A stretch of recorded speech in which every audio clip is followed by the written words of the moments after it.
and welcome to our flip video lesson. There's going to be two parts in this lesson, a river rules and building pyramids. So part one, a river rules, you need to complete your reading pages 99 to 102, your student guide workbook page 95, and then you have your OMS. You need to complete your lessons in 4.01. So about the topic, an introduction to all the Nile River had to offer. So this is the start of a new unit.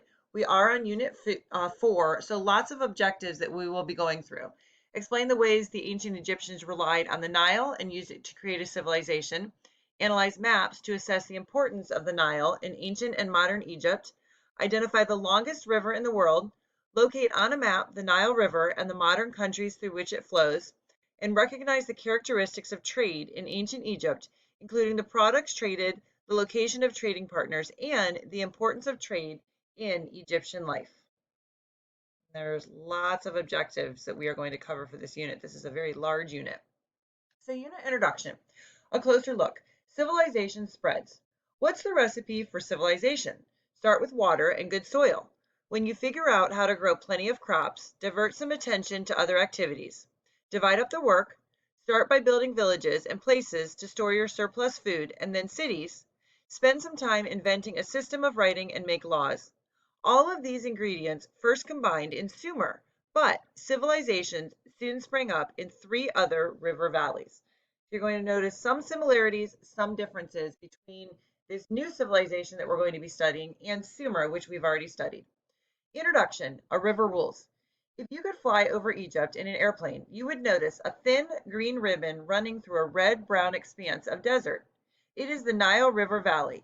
In this fertile strip of land, ancient Egypt flourished. Herodotus, an early Greek historian, called Egypt the gift of the Nile. Gift of the Nile. The Nile River provided water. Water from the Nile River was used for fishing, bathing, farming, cleaning, and trade. Fun facts: the Nile River flows from the south to the north and is the longest river in Africa. So it's kind of funny to think it flows south to north. You think, what? But it flows from the south down here up to the north. So it flows backwards from what we would think. Lower Egypt. Lower Egypt in the north is defined geographically by the Nile Delta, the wide flat area where the mighty river branches out to the Mediterranean Sea.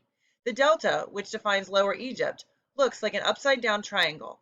This lush, marshy region stretched out more than 100 miles, crisscrossed by branches of the Nile. The land in the delta area was rich with silt. This created ideal conditions for growing crops. Upper Egypt. Upper Egypt to the south rests in the fertile Nile Valley. Ancient Upper Egypt was protected from invaders in its southern end by the first cataract, the first of the 6 Nile cataracts, the dangerous rapids that made the river impassable. In Upper Egypt, this protected fertile valley stretched about 8 miles wide across both banks of the Nile, from which the land sloped up gently into high desert plains. Ancient Egyptians called the dark, fertile soil of the valley the Black Land, and they called the desert area bordering the valley the Red Land. In the Red Land, Egyptians buried their dead and built mighty pyramids as resting places for their rulers. Gift of the Nile. The Nile River gave Egyptians more access for trade routes. The ancient Egyptians were traders. Thanks to the Nile River, they had a surplus of food. They used this surplus to trade with other people and imported goods they couldn't grow or find. Ancient Egyptians traded to obtain many different products, some which came from far away. Cedar came from Lebanon, lapis lazuli came from Afghanistan, juniper came from Lebanon, ebony came from the coast of West Africa, copper came from the Nile Delta region, ivory came from the coast of West Africa, silver came from Syria, cattle came from the Nile River Valley in Sudan, gold came from the Nile River Valley south of Egypt, horses came from Iraq, incense came from the coast of West Africa, ostrich feathers came from far to the south in Africa, near Lake Victoria. Gift of the Nile. The Nile River left fertile soil on its banks. Every year by late July, a month after the rainy season began in Central Africa, huge amounts of water coursed down the Nile. As rains swelled the river, the Nile began to overflow its banks, flooding the parched length of land. This was usually a gentle rise, not as violent as the flooding along the Tigris and Euphrates rivers. For several weeks, the Nile could cover the land with muddy water. When the river receded in September, it left behind a strip of rich black soil several miles wide on each side. The Nile River flows through Uganda, Sudan, and Egypt, and is the longest river in Africa.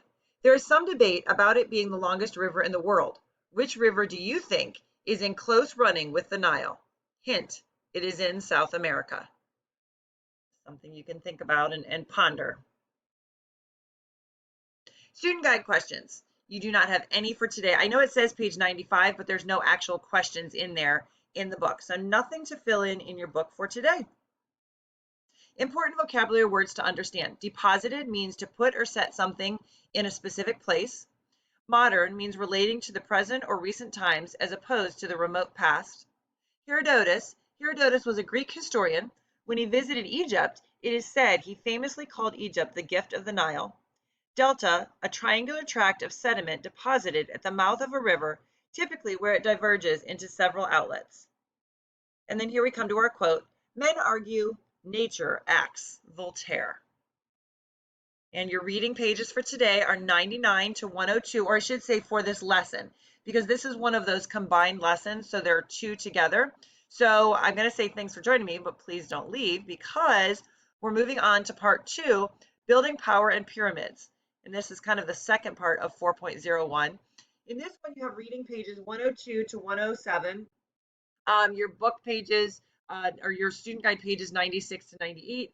And then actually this says assessment 4.02. That should be assignment. I'm going to change that really quickly. Assignment 4.02. So just your lesson in your OMS, okay?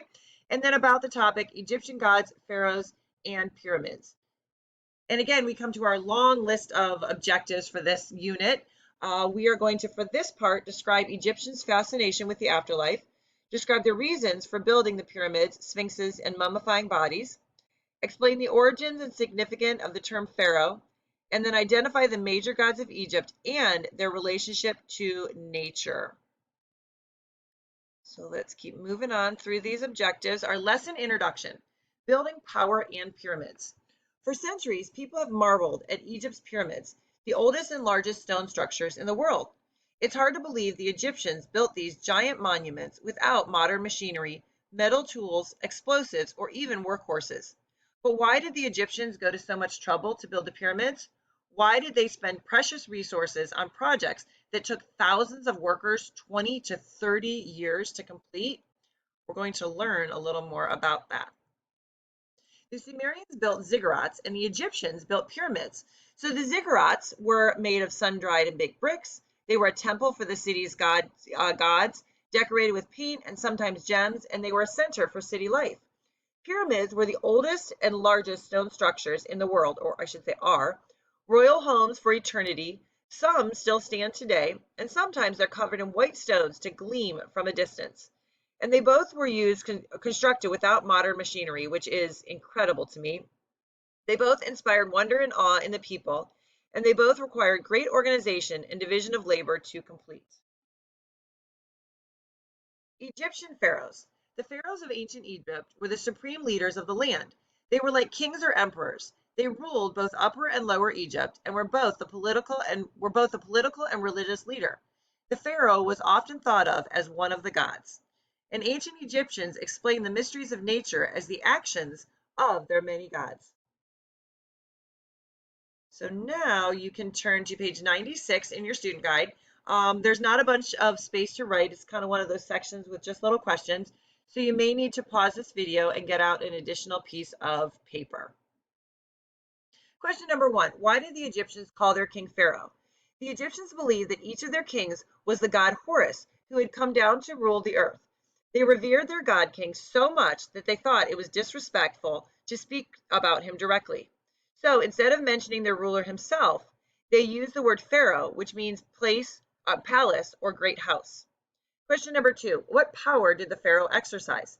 He was the head of the government, general of the army, and chief priest, and he also ruled as the god Horus. And again, remember, if I'm going too fast, the purpose of this video is to get the information in so you can listen to it. and fill in your student guide and get an overview for class. But if I'm ever going too fast, you can always pause the video, write in your answers in your student guide, and then start it again. Question number 3. For whom did the Egyptians build the pyramids, and why did they build them? The Egyptians built the pyramids for kings, queens, and other royalty. The pyramid was a tomb and also a home for the next life. Question number 4. Why did the Egyptians mummify bodies? Egyptians mummified bodies because they believed that people would use their bodies in the afterlife. Sorry about that. There we go. Question number 5. What is a sphinx? What was its purpose? A sphinx is a stone statue with the head of a man and body of a lion.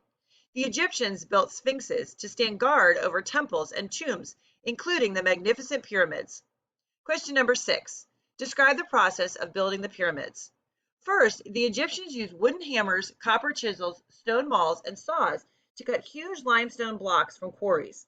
Next, they hauled the blocks to the building site. There, stone masons smothered the sides and squared the corners of the blocks before other gangs pushed them into place. After the bottom layer of blocks was set, workers built long ramps of earth and brick, and sled crews dragged more blocks up the ramps to make the next layer. As they finished each layer, they extended the ramps so they could keep building upwards. After all the layers were in place, the workers sometimes covered the sides of the pyramid with white stones to make it gleam in the desert sun.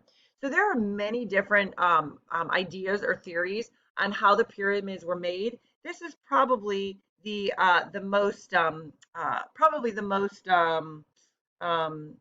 notable one, or I should say the most common one.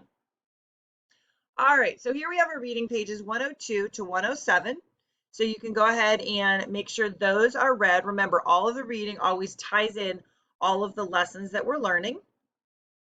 Important vocabulary words to understand. Re is the Egyptian god of sun. Osiris is the Egyptian ruler of the dead.